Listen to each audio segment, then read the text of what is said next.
therefore quite an impressive achievement that we convene here today for the 15th year running to celebrate people who pay taxes willingly and diligently.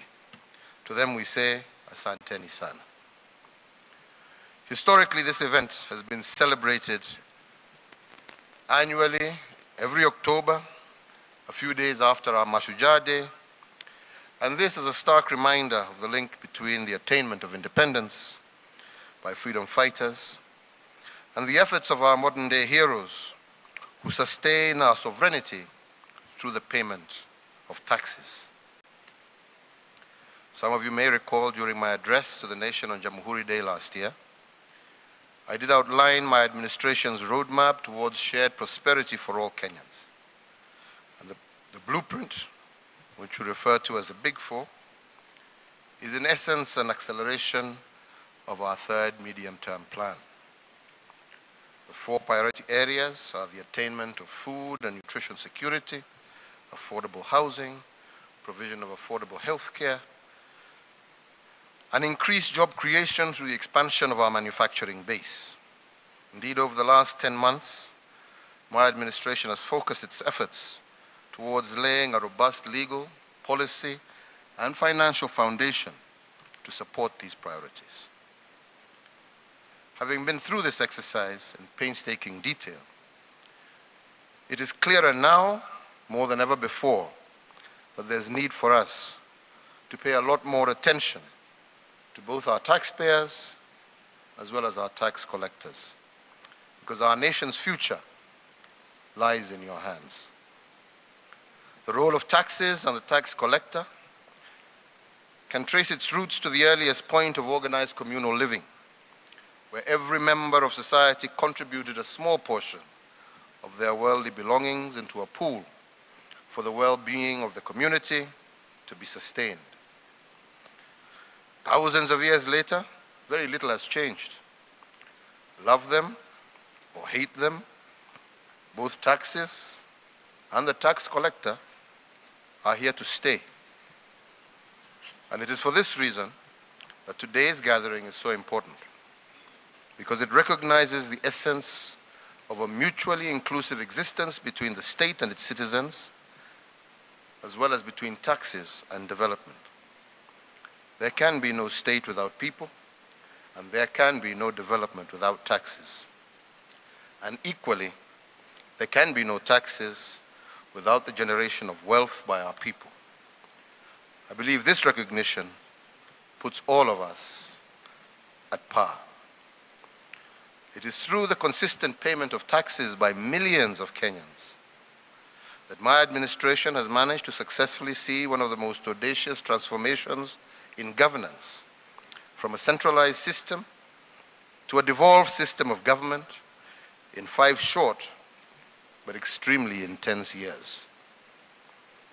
This, accompanied by an unprecedented expansion of the country's transport infrastructure, increased investments in security, maternal health programs, free day secondary education, coupled with more than 100% increase in the number of Kenyans with access to electricity in their homes. These, ladies and gentlemen, are just but a few examples of what your taxes have funded. And we, as a country, have a lot to be proud of. Today gives us the opportunity as government to show respect to every taxpayer and to express to each one of them our gratitude for their diligence. It also gives us the opportunity to reflect as a collective on those things that can be done to improve the environment for taxation so as to be fair in its application, efficient in its administration, and effective in its utilization. Ladies and gentlemen, even as we celebrate today, we must also cast our eyes towards the future and begin to anticipate the needs of our growing economy and our youthful and restless population, hungry for opportunity and self-actualization. Programs earmarked for implementation under the Big Four are proposed to create wealth and opportunities for this very demographic. However, these programs require resources that are provided by those of you who pay taxes. It is not lost on me that over the past few years, the impressive growth of our GDP has outstripped the growth of the tax base, and as a result, it tends to fall upon few citizens to carry the burden of many. As a consequence, we have in the recent past taken steps to widen the tax base and seek the implementation of more broad-based taxes as a means of bringing more Kenyans into the tax net. However, these reforms are still far from enough to sustain our national aspirations. As we stand here today to salute the KRA and the National Treasury for the implementation of the Joint Revenue Enhancement Program, and more recently, the commissioning of the Scanner Command and Control Center, I would like to state categorically that whereas we have made commendable strides in making our tax environment better suited for individuals and businesses, more needs to be done on both tax policy and on the administration for us to have a fit for purpose future for our tax regime. Specifically, the National Treasury must consistently review our tax policies and propose legislation to rationalize areas of duplication, simplify compliance at all levels, as well as encourage self-declaration and make it all easier for all Kenyans to willingly pay their taxes using the most convenient tools at their disposal. The tax regime should support the aspirations of the Big Four and should be aligned to mobilize investment, both domestic and foreign, to leverage the opportunities created therein. At the same time, the law must reflect the seriousness of tax collection and the consequences of default. There should be no room for tax evaders to thrive in Kenya. Criminal cartels like those smuggling imported taxable goods through our ports of entry ought to be easily detected and contained in the shortest possible time. Traders who operate fake electronic tax registers and pocketing the VAT that they should collect should also be brought to heel.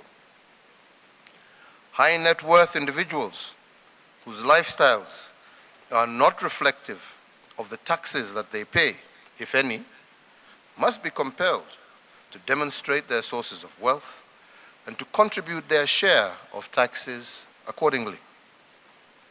Towards this end, the use of technology as an enabler is an immediate necessity, and KRA must incorporate cutting-edge technology in every aspect of its operations.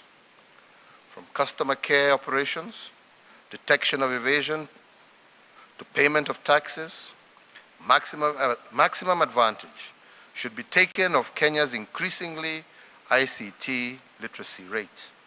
Every effort must be made to reduce the need for manual human interventions in what should be fully automated processes. Use of big data to predict revenue trends and to detect leakages should be the norm. And this sort of data should be used to equip policymakers with the right information to improve the quality of government policies across the board.